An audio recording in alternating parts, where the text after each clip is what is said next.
Hey Dad, what would be one piece of advice for somebody coming into the trucking industry here in 2024? Don't get a son that chases you around all day saying, hey Dad. You get a lot more done. But like an owner-operator, well, my first piece of advice would be don't do it. Go get in a line of work that actually pays you. But for anybody that insists on doing it, just don't go into it blind. Understand that, first of all, even as a single truck owner-operator, this is a business and you need to treat it like a business. You have to work at a profit. Don't be running just to generate revenue. That's one of the biggest problems that you run into in trucking is this thing requires money all the time because there's insurance. Let's say there's a truck payment and there's stuff like that.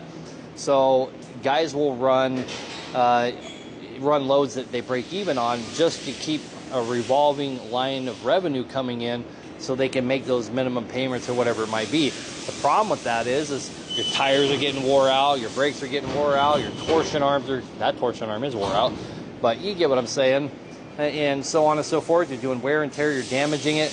You know, this is not a static asset. It's not even an asset. That's the other thing is you need to understand that your truck is not an asset, it's a liability.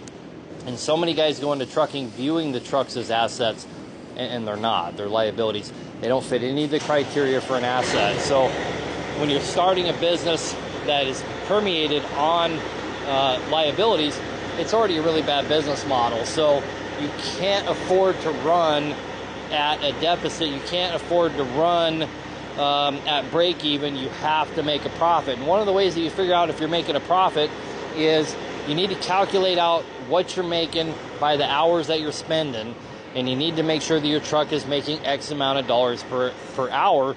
And you know, it's not going to be the same for everybody. It could be where you live and what you're paying for things and this and that, but I kind of had a rule of thumb, you know, I wouldn't let my trucks leave the yard for under 120 an hour, and usually I was shooting for 150 or better.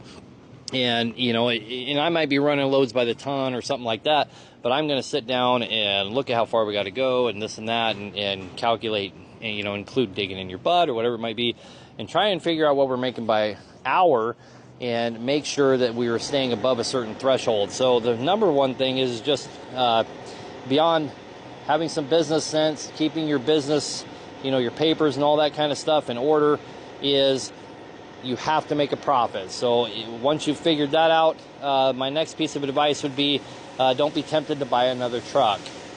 And I can tell you guys right now that at my peak, when I had 23 some odd trucks and 20 some odd leasers running underneath me, and we were doing 200,000 to 300,000 a week coming through my hands, I still believe to this day that I would have made more money of disposable income. That's money you get to keep and do whatever you want with, if I would have just stuck with one truck and just ran the shit out of it myself. So, you know, don't fall into that temptation that you're going to buy 2 or 3 trucks, throw drivers in them, and you're going to triple, quadruple your income. It's not how it works. You're going to have to get probably past 10 trucks before you start to see that return come back the other way in any meaningful way. And by that time, you're going to be old, wore out, with no hair left, and turning gray and wishing for a different life. So keep it simple, run hard, and don't run for free.